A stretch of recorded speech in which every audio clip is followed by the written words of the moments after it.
Good morning friends, welcome back to Panika Tutorials. Memory allocation can be done in two ways. One is contiguous allocation and another one is non-contiguous allocation. In contiguous allocation, we have two strategies such as fixed size partitioning and variable size partitioning. In fixed size partitioning, we have few limitations such as internal fragmentation, external fragmentation, restriction on the degree of multiprogramming, restriction on the process size. To overcome these limitations, the developers have introduced the concept called variable size partitioning or dynamic partitioning. In dynamic partitioning, we have few limitations such as external fragmentation, and another one is keep track of the process and the holes is a complex.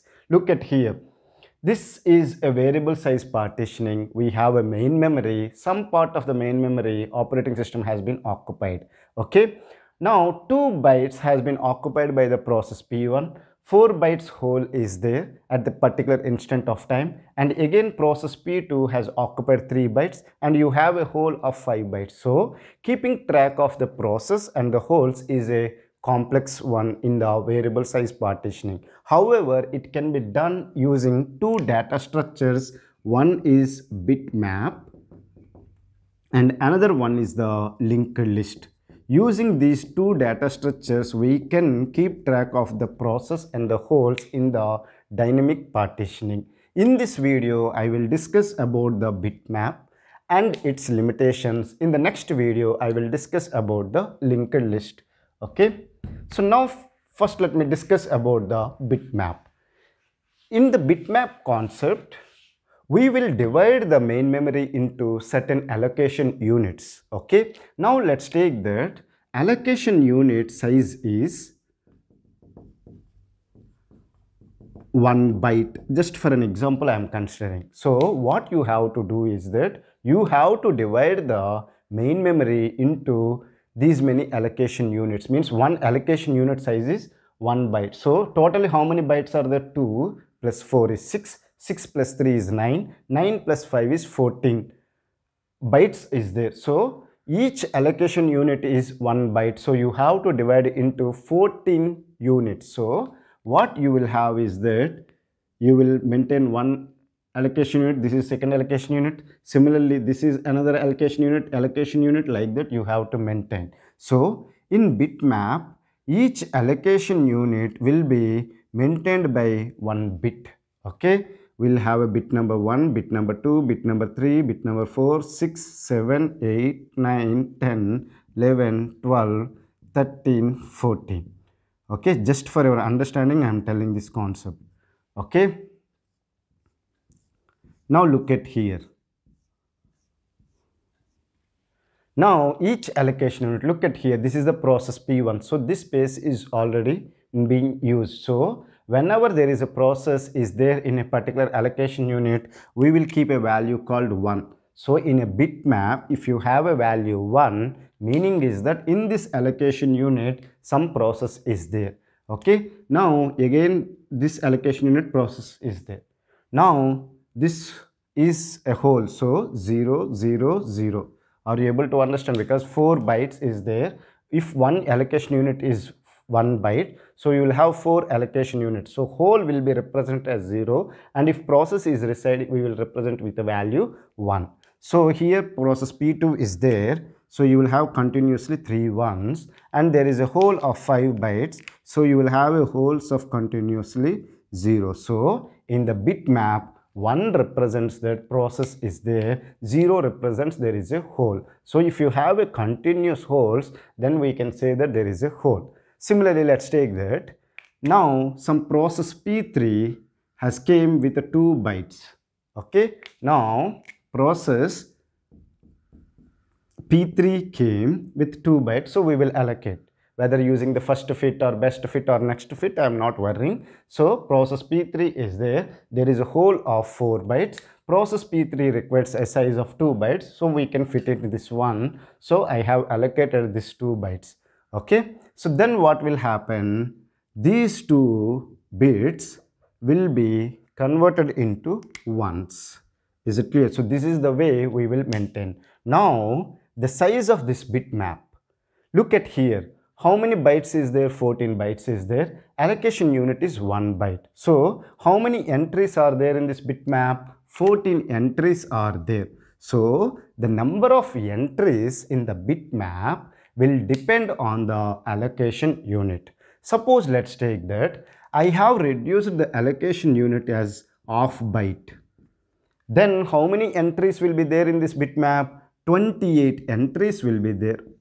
Is it clear? Suppose let's take that allocation unit I made it as 2 bytes.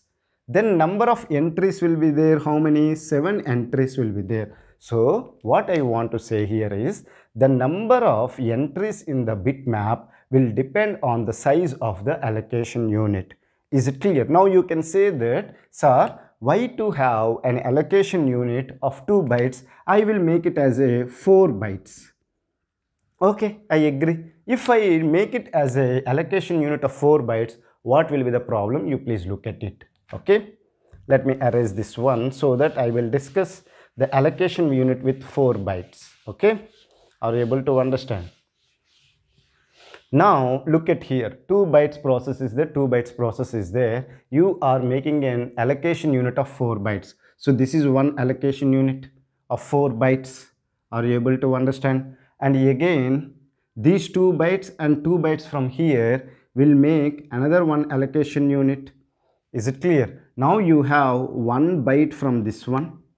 Are you able to understand? And you have a 6 bytes here because 2 bytes from here, 2 bytes were taken from here. So you have a 1 byte. So 1 byte and 3 bytes from here. 4 bytes will make it as a 1 allocation unit. And you have a 2 bytes. Let's take it as I taken as an example. So let's consider that you have another 2 bytes. Okay. So these 2 bytes and these 2 bytes made it as a 4 bytes and 1 allocation unit was done. So how many allocation units were there? 1, 2, 3, 4 allocation units are there. So the number of entries in the bitmap will be 4. Is it clear? Look at here. So you have a entry 1, entry 2, entry 3, entry 4. Is it clear? Now look at here. Now each entry in this bitmap will represent whether it is a process is there or it is a whole. Look at here, this one. There is a process is there. P1 and P3 process is there. So a process is there. So we will keep a value called 1. Now if you look at here, 4 bytes of this allocation, half part there is a whole, half part there is a process is there. Now can I keep it as a 1 or keep it as a 0? Let's keep it as a 1 because there is a process is there. But you should keep these 2 bytes as 0 and these 2 bytes as 1. Let's consider that I am keeping it as a 1. Okay, then what will happen? I will discuss with you. Now again, there is a 4 bytes of allocation unit. Out of this one, 1 byte has been taken from here. 3 bytes were taken from the whole. Let's take the process is there. Now I am representing it as 1. There is a whole, I am representing it as a 0. Then what is the meaning of this 1? First 4 bytes a process is there. Next 4 bytes also process is there. But there is a 2 bytes of whole is there that we are losing. So that's why you should not keep an allocation unit of large size. Are you able to understand it or not? Even the number of entries in the bitmap will reduce, but you should not go for a large size of allocation unit. I agree, the number of entries in the bitmap will depend on the allocation unit. If the allocation unit is too small, the number of entries in the bitmap will increase. If the allocation unit is very large, the number of entries in the bitmap will reduce. Okay, but however, we should not go for a large size allocation unit. This is the limitation we will face. Is it clear? Now let me discuss how much space is required or wasted for this bitmap, because for each allocation unit we are keeping a bitmap of 1 bit. Am I right or wrong? Suppose let's take that I am keeping a allocation unit of size 1 byte. Okay, are you able to understand? If it is 1 byte, then meaning is that 8 bits. Okay, are you able to understand it or not? So 1 byte is nothing but 8 bits. Suppose let's take that you have n number of allocation units are there. So which is nothing but n into 8 bits. Are you able to understand? Now for this n allocation units, in bitmap you need to give 1 bit. Am I right? Because each allocation unit in the bitmap will require 1 bit. So if you have, the main memory will be represented as n into 8 bits and allocation bitmap will be n into 1 bit. So total amount of space will be n into 9 bits. Are you able to understand? So how much space is wasted for the bitmap is 1 by 9th of space will be wasted. Is it clear? Are you able to understand? So suppose let's take that the allocation unit is 2 bytes. Then it will be 16 bits. Okay, so this will be 16 bits, but given if the allocation unit is 16 bits, we need 1 bit only for representing 1 bit. So the total main memory will be n into 17. So 1 by 17th of memory will be wasted for the bitmap. Is it clear? But however, the advantage is that we can easily keep track of the holes and the process. So this is the advantage of the bitmap, and there are some limitations with the bitmap also. Is it clear? Because we have to, what is the limitation with the bitmap? Is it clear? Let me discuss it for you. We will make it into 1 byte only, the allocation unit, and we have a 14 bytes. Then let's take that we have a process is there. So what we have to do, we have to keep the ones wherever the process is there. Wherever the hole is there, we have to keep the zeros. And whenever there is a process is there, we will have to keep the values 1. Whenever there is a hole is there, we have to keep track the zeros. Now whenever there is a continuous zeros, we will say that it is a hole. Whenever there is a continuous ones, there is a process is there. Now to find that whether a hole is there or a process is there, we need to keep on looking at ones is there, zeros is there, okay, this is a hole. So searching will take lot of time to identify where is the hole and where is the process. So this is the limitation of the bitmap. One is that memory will be wasted, and another thing is that the searching also will take lot of time. So to overcome these limitations, the people have went for the another data structure called linked list. In the next video, I will discuss about the linked list data structure for dynamic partitioning.